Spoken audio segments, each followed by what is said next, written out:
Hi everyone, and welcome to Orannis' Guide to Mapmaking Episode 2. In this video, I'm going to go over how to create the SVG for your map on Inkscape.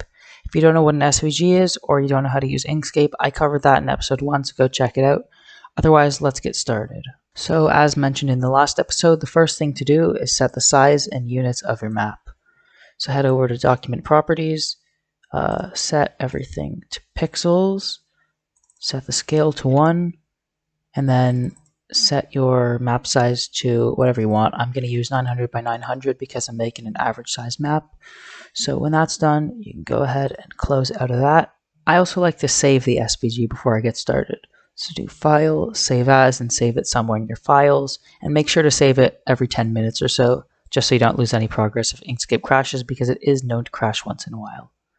So let's go and open up the Layers menu and create a new layer called background, position it below current, and there we go. So now we have a background layer. I'm also actually just going to rename this layer to foreground. Actually, no, I'm going to name it to territories, and you'll see when we get to the territory stuff later on. This will become handy. So now you can start creating the outline for your territories. If you want to go in blindly, then you can just grab the Bezier pen and start chucking nodes down on the canvas like this and create the outline for your territory. I'm actually going to be using a template, a map that I found on Google of Zimbabwe, so I'm just going to go in and paste that in because I had it copied to my clipboard, scale it down a little, holding control while scaling to keep the aspect ratio intact. And what I'm actually going to do is open up the Align and Distribute menu, set this relative to the page, and then center it up just so that I know it's centered. And we can set that back to last selected and close out of that. So I'm going to set this to the background layer. Now I'm going to drop the background layer's opacity so that when I'm tracing, I can actually see what I'm tracing. One other thing I'm going to do is lock this layer so that I can't select the background and it won't get in the way when I'm making my territories. So now you can go over to the territories layer again, select the Bezier pen, and start making the outline for your map. So basically just zoom in and click to place nodes, just like this, all around the edge. It doesn't have to be perfect, just make sure to use enough nodes that it doesn't appear jagged. So if I press enter here, you can see that's the outline that I have so far. I'm going to finish that up, go around the whole thing, come back, and then I'll cut to when I'm done. Here's the outline of my map. I'm going to now select it. This is just something I like to do. I like to make it gray just so I can see how it'll appear in Warzone. The territories will appear gray in Warzone no matter what color you set this to. It's just a style preference. So I'm going to duplicate that now, drag a copy off to the side for use later. Now I'm going to select this one and go to the Fill and Stroke menu. Let's open up the Fill and Stroke menu. I said open up, okay, there we go. And drop the opacity of that one as well, just so I can see the actual map behind it. Now you can start cutting out the bonuses. So to cut out a bonus, make an outline along the bonus region. So my bonuses are just going to be these colored regions here.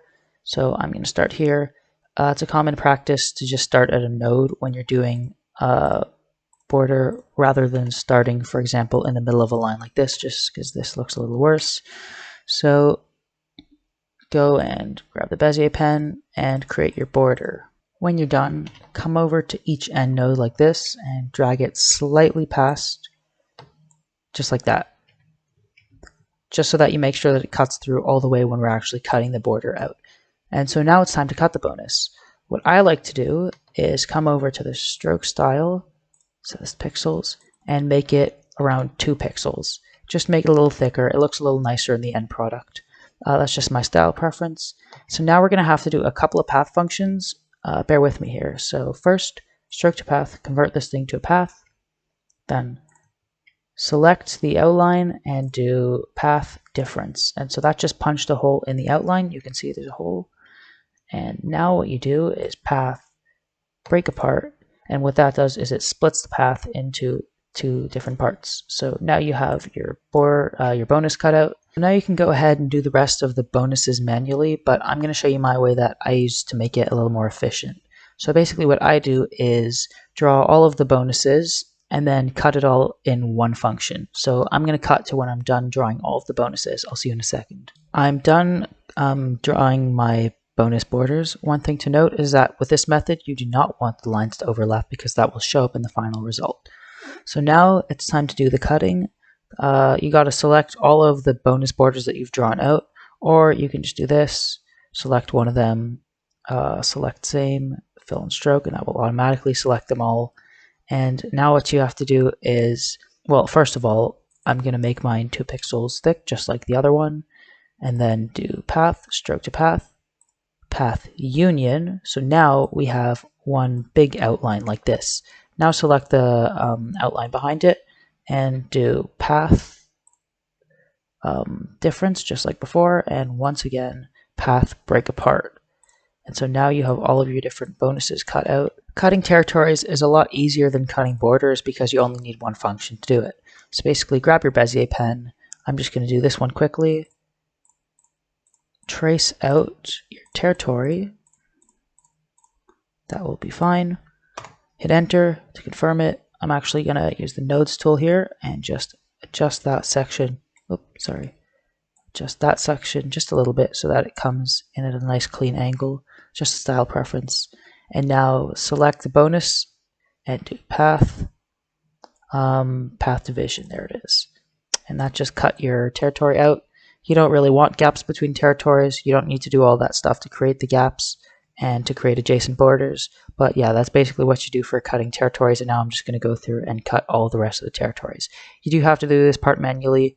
You can't do the whole fancy trick I did before because you can't combine different strokes and you don't want to convert these strokes to paths. Basically, I'll be right back. Once you're done cutting your territories, you should join any islands or pieces that are separated by space but belong to the same territory together. So, for example, for this territory here, let's say that I had a small island and I wanted this island to be the same territory as this, but obviously they're not connected. So what I would do is select both of them, do path union. And so what that does is now you have one territory and you can have islands as part of it. If you wanted this to be its own territory separate from this, then obviously you wouldn't join them together. So now you can go, let me just go back to the layers menu. So layers. I'm going to unlock the background and get rid of the template because I don't need it anymore. So now you can start adding artwork to your map. I'm not really going to cover much artwork in this video because that's something you can experiment on your own. I'll link a very good YouTube channel for learning artwork on Inkscape in the description, but I will cover a few things that I find useful when map making. So one of those things is, remember this thing that we had lying around the copy. I like to make it black or dark gray. I'm actually going to send it to the background and I'm going to put it behind this mess that we have here just so that there's no like spaces in between when you look at it in Warzone. So let's go move to layer, background, and obviously the background layer is still at half or a third opacity about. So now what I'm going to do is zoom right in and snap it just like that. And so now if I go and bring the opacity all the way up, and now I go to my territories, I'm going to actually bring my territories opacity all the way up as well, just so you can see what I'm talking about. So let's select it. Actually, let's do edit, select all, and that will select everything in this layer, but it will not select the black background that we just created. And now I'm going to go to the fill and stroke menu. Where is it? Close out of this. Fill and stroke menu and bring the opacity all the way back up. And so what that did now is we no longer have gaps in between the borders, but you can see if I made this borders, this one could be red and this one could be blue, or purple, I guess. You can see what the whole point of was making the space between them. It actually makes it look quite a lot better when you upload it to Warzone. If you didn't choose to make your bonus borders slightly thicker, then you won't have to put the black thing behind them to hide the gaps. It's just a style preference that I make. So the next artwork related thing I'm going to talk about is if you have two territories that you want to connect to each other in Warzone. So for example, you can transfer armies from this territory to this territory here for whatever reason, but they don't appear connected. How is the player supposed to know that they can transfer armies between them? What you have to do is draw a line between them that basically designates the connection. Oops. So you can draw a line like this. You might want to make this curved since it's kind of an awkward shape. Do something like this. And now when you upload it into Warzone, people will be able to tell these two territories are connected. I'm actually also going to make this slightly thicker because I prefer that. And also going to change its stroke color. Hold shift while you click that to change its stroke color. So because the Warzone background is by default black, if your line is black, it won't show up in Warzone. The other reason it won't show up in Warzone is because currently this is a stroke. So we have to do path, stroke to path. That turned this into a path, and now this will show up in Warzone. I don't actually want these two territories to connect, so I'm going to delete that, but that's just an example. The other artwork tip that I was going to give in this video is that if you want something to appear on top of territories or bonus links, you're actually going to have to go through a little bit of a process to do that. And this is because territories and bonus links by default will appear on top of anything else in your SVG when it's uploaded to Warzone. So let me go and grab this ellipse tool. I guess it's set to Pac-Man mode. Okay, let's say I wanted my Pac-Man to be somewhere and I want it to be visible somewhere in these territories. So I'm going to make it red just so it's easier to see, and I'm going to turn off snapping just because that's annoying right now. So I want my Pac-Man to appear right here in the center of the territory for no reason, but whatever. Basically, this territory will appear on top of the Pac-Man. So what you have to do is duplicate the Pac-Man. So now I have 2 copies of it. Take 1 copy, select the territory, Control minus or path difference, and what that does is cut a hole in the territory. So obviously we have the black, the whole thing behind it, and so that will show up here. But if you have your Pac-Man on top of it, now your Pac-Man will show up in Warzone. So I'm going to undo that real quick.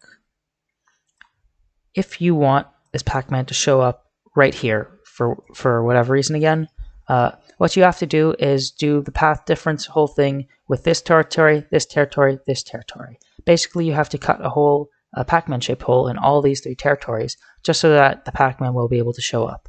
So for this, I'm going to duplicate the Pac-Man 3 times because there's 3 territories.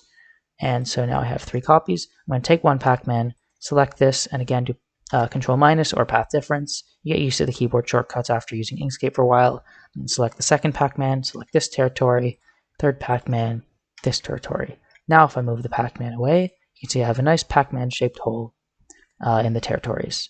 I'm going to undo all that because obviously I don't want a Pac-Man or 4 Pac-Mans on my map, but yeah, that's how you would put artwork above the territories or bonus links on your map. Assuming you've gone and done all your artwork, now it's time to make the bonus links. So these things here are the bonus links. If you've played Warzone before, you'll know what they are. I like to make my bonus links for regular bonuses rounded squares or circles, and for super bonuses, hexagons or larger squares. But you can make them whatever shape you want. If you want to make them a star or an arrow, for example, these are also bonus links. I made custom shapes for these. So yeah, you can be pretty free with your creativity here. If you're wondering how big these are about 18.5 by 18.5 pixels. These are about 22 by 22 pixels. Anything between that should also be fine for making bonus links. For this map, I'm going to be using rounded squares for the regular bonuses, and I'm not going to have super bonuses. So if you remember from last episode, to create a rounded square, grab the rectangles tool. I'm going to zoom in a little bit because I don't want it to be too big. Hold Control while dragging. Oh, I have a circle right now, but you'll see why in a second. Hold Control while dragging to keep the aspect ratio. I'm going to drag this thing back here to create my regular square. And if you saw, if I drag this down a little, it'll make it a rounded square. So I think that's a good roundness. So I also want to make it 18.5 by 18.5, just like my other map that I showed before. You can kind of get an idea of the scale of my map. Actually, the territory, the army numbers are going to appear pretty large. So I might just grab this whole thing. Actually, I'm going to do Edit, select All in all layers. I'm going to deselect this, and I'm just going to shrink my map a little. Just envisioning the army numbers. That was huge before. Wow, I didn't realize how big my territories were. So basically what I've just done now, I've made the map smaller so that the army numbers won't show up tiny inside of the territories in Warzone. That seems about right. So now I'm going to go around and take my bonus link and just go and hit space, drag it around, hit space like this to create 1 copy for every bonus that you have. and one for this bonus in the middle. Now I'm going to go around and adjust all of the bonuses. And I'm actually going to do all of the outside ones on my own. I would suggest that you put as many bonus links as possible on the outside of the bonus. But for a bonus like this, when you don't really have a choice, you could either put it on the boundary between two bonuses, or you could put it somewhere like this in a big intersection. That's just for style purposes, but it really does look a lot nicer than just leaving it in the middle of one territory, because also it could block the army number. So I'm going to cut to when I'm done adjusting all of my bonus links. One more thing that I usually do is move all the bonus links to their own bonus link layer. So I'm going to reopen the layers menu. You can see I've actually added a bonus links layer, and I've moved all the bonus links to the bonus links layer. It'll just make it a little bit easier when naming the territory IDs. As for the bonus link IDs, go ahead and open up Object Properties, close whatever other menus are blocking it, select your bonus link, and one more thing actually, select all of your bonus links and convert them all to paths, because currently rectangles are objects and they're objects, and objects don't show up in Warzone. So object to path. Now you can select a bonus link, change the ID to bonus link underscore, and then whatever you want it to be named. So I actually forget what this region is named. This is called, oh boy, this is going to be fun to spell. MASHONALAND East. Oh, no spaces. So you're kind of going to do it in that format there. When you're done, hit set. Basically, this just alerts Warzone that these things are actually bonus links. So make sure to do it in this exact format. So go ahead and rename all of your other bonus links. I'll be right back. Now it's time to set your territory IDs. And this is basically the same as bonus links, except with territory. So what I do is change the ID to territory underscore. You have to have the territory underscore and then a unique number. This number cannot be the same as any other territory on your map. I usually just use the number that Inkscape gives you because it gives you a unique number for each territory, but there's a much faster way to do this than that. You can do it manually, but you can also do it automatically. And what I mean by that is Control F, open up the Find and Replace menu, change this to Properties, change this to Current Layer. I actually need to open up the Layers menu just to make sure. Where's the Layers menu? So many menus open. There we go. So yeah, I'm in the Territories layer, so Properties, Current Layer, Find, Path, because if you remember, it automatically puts path and then a number as the ID, so we're going to replace path with territory underscore. And now we can click Find, replace all, just like that, all of our territories. Let me close out of that, just like that. All of our territories are named. One final thing I like to do is adjust the document size to the map, but actually I went and uploaded this thing into Warzone just to check the army number size, and I did make it a little bit too small. So I'm going to go scale that up basically to what it was before, and now I'm going to select everything. You can also do edit, select all in all layers, and what this will do is show you all of the stats for your map. So here's the width, here's the height. I'm going to go and copy and paste those into the width and height of the overall document. So copy that, hit enter, and now we can close out of that. And now you can see this is the same size as this. So now if you just change that to 0, and this to 0, with everything still selected, of course, now your map is perfectly centered and sized, and so Fizzer has no reason to reject you anymore. So that's all for today's video. In the next video, I'm going to look at uploading your SVG to Warzone and using the Warzone map editor. But until then, I'll see you guys next time.